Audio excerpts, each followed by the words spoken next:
Hi everyone! നമ്മൾ ഇന്ന് discuss ചെയ്യുന്നത് JEE 2021 ചോദിച്ചിട്ടുള്ള ഒരു കിടിലൻ ചോദ്യമാണ്. അപ്പോൾ ഈ ചോദ്യം എങ്ങനെയാണ് ചെയ്യുന്നതെന്ന് നമുക്കൊന്ന് നോക്കാം. At very high frequencies, the effective impedance of the given circuit will be very high frequencies. High frequencies-ലും low frequencies-ലും ഒരു സർക്യൂട്ട് കൊടുക്കുന്ന ഇംപിഡൻസ് എന്ന് പറയുന്നത് ഡിഫറെൻ്റ് ആണ്.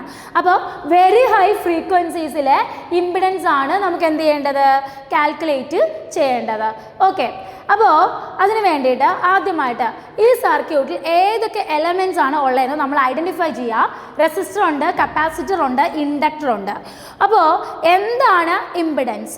ഇംപിഡൻസ് എന്ന് പറഞ്ഞു കഴിഞ്ഞാൽ ഒരു സർക്യൂട്ടിൽ ഏതൊക്കെ എലമെൻറ്റുകളുണ്ടോ ഈ എലമെൻറ്റുകൾ എല്ലാവരും ചേർന്ന് സർക്യൂട്ടിലെ ടോട്ടൽ കറണ്ടിന് കൊടുക്കുന്ന ഒപ്പോസിഷനെയാണ് നമ്മൾ എന്ത് വിളിക്കുക, ഇംപിഡൻസ് എന്ന് വിളിക്കുക. അപ്പോൾ ഇൻഡക്ടർ കൊടുക്കുന്ന റിയാക്റ്റൻസ് ആണ് ഇൻഡക്റ്റീവ് റിയാക്റ്റൻസ്. ഇതിൻ്റെ ഫോർമുലയാണ് L omega. XL = L omega. അപ്പോൾ ഫ്രീക്വൻസി ഹൈ ആണെങ്കിൽ XL-ഉം ഹൈ ആയിരിക്കും അല്ലേ. അപ്പോൾ വെരി ഹൈ ഫ്രീക്വൻസീസിൽ ഇൻഡക്ടർ കൊടുക്കുന്ന ഒപ്പോസിഷൻ അഥവാ ഇൻഡക്റ്റീവ് റിയാക്റ്റൻസ് എന്ന് പറയുന്നത് ഇൻഫിനിറ്റി ആയിരിക്കും. അപ്പോൾ വെരി ഹൈ ഫ്രീക്വൻസീസിൽ നമ്മുടെ സർക്യൂട്ടിൽ ഇൻഡക്ടർ ഉണ്ടെങ്കിൽ ഇൻഡക്ടറുള്ള പോർഷൻസ് എല്ലാം റീപ്ലേസ് ചെയ്ത് നമ്മൾ എന്ത് വരയ്ക്കും, ഒരു ഓപ്പൺ സർക്യൂട്ട് വരയ്ക്കും. ഇനി ഇൻ കേസ് കപ്പാസിറ്റേഴ്സ് ആണെങ്കിലോ, കപ്പാസിറ്റർ എ സിക്ക് കൊടുക്കുന്ന ഒപ്പോസിഷനാണ് കപ്പാസിറ്റീവ് റിയാക്റ്റൻസ്. കപ്പാസിറ്റീവ് റിയാക്റ്റൻസിൻ്റെ ഫോർമുല എന്ന് പറയുന്നത് 1/C ഒമേഗയാണ്. അപ്പോൾ ഒമേഗ കൂടിയാൽ, ഫ്രീക്വൻസി കൂടിയാൽ കപ്പാസിറ്റർ കൊടുക്കുന്ന ഒപ്പോസിഷൻ ആയിട്ടുള്ള കപ്പാസിറ്റീവ് റിയാക്റ്റൻസ് കുറയും. ക്ലിയർ?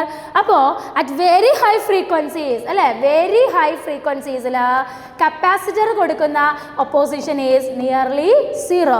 അപ്പോൾ കപ്പാസിറ്റർ ഉള്ള പ്ലേസിലെല്ലാം കപ്പാസിറ്ററിനെ മാറ്റിയിട്ട് നമ്മൾ എന്ത് വരയ്ക്കും, ഷോർട്ട് വരയ്ക്കും, ഷോർട്ട് സർക്യൂട്ട് വരയ്ക്കും. വേറൊരു വയറിനെ നമ്മൾ കണക്ട് ചെയ്യും. അപ്പോൾ ഇനി നമ്മൾ നമ്മുടെ ഈ സർക്യൂട്ടിനെ ഒന്നുകൂടെ റീഡ്രോ ചെയ്യും, എന്നിട്ടായിരിക്കും നമ്മൾ ഇംപിഡൻസ് കാൽക്കുലേറ്റ് ചെയ്യുക. ഓക്കെ, അപ്പോൾ ഇതാണ് നമ്മുടെ എഫക്റ്റീവ് സർക്യൂട്ട്. അപ്പോൾ ഈ സർക്യൂട്ടിൽ ഈ ഒരു ബ്രാഞ്ചിലൂടെ അല്ലേ, ഈ ഒരു ബ്രാഞ്ചിലൂടെ കറണ്ട് എൻ്റർ ആവത്തില്ല. ഈ ഒരു ബ്രാഞ്ചിലൂടെ കറണ്ട് എൻ്റർ ആവില്ല. കാരണം ഈ ഒരു ബ്രാഞ്ച് ഇവിടെ വെച്ച് ബ്രോക്കൺ ആണ്. ബ്രോക്കൺ ആയിട്ടുള്ള ഒരു സർക്യൂട്ടിൻ്റെ പാർട്ടിലേക്ക് ഒരിക്കലും കറണ്ട് കയറില്ല. അപ്പോൾ അതുകൊണ്ട് ഇതിനെ നമ്മൾ സർക്യൂട്ടിലേക്ക് എടുക്കേണ്ട ആവശ്യമില്ല. അപ്പോൾ നമ്മുടെ ഈക്വലൻ്റ് സർക്യൂട്ട് എന്ന് പറയുന്നത് അപ്പോൾ നമ്മുടെ ഇക്വലൻ്റ് സർക്യൂട്ട് എന്ന് പറയുന്നത് ഇത്രയേ ഉള്ളൂ. അപ്പോൾ അങ്ങനെയാണെങ്കിൽ നമുക്ക് ഈ സർക്യൂട്ടിലെ എഫക്റ്റീവ് റെസിസ്റ്റൻസ് കാൽക്കുലേറ്റ് ചെയ്യാം. ഈ 2 ഓമും ഈ 2 ഓമും പാരലൽ ആണ്. If n identical resistors are connected in parallel, equivalent resistance is R/N. So 2/2 1 ohm ആണ് ഇതിൻ്റെ ഇക്വലൻ്റ്. അപ്പോൾ ആ 1 ഓമും ഈ 1 ഓമും സീരീസ് ആണ്. സോ 1 ohm പ്ലസ് 1 ohm ഇത് രണ്ടും സീരീസ് ആണ് to the AC supply. So effective impedance is 2 ohm. Effective impedance is 2 ohm. അപ്പോൾ നമ്മുടെ ആൻസർ എന്ന് പറയുന്നത് 2 ആണെന്ന് നമുക്ക് വളരെ എളുപ്പത്തിൽ കിട്ടി.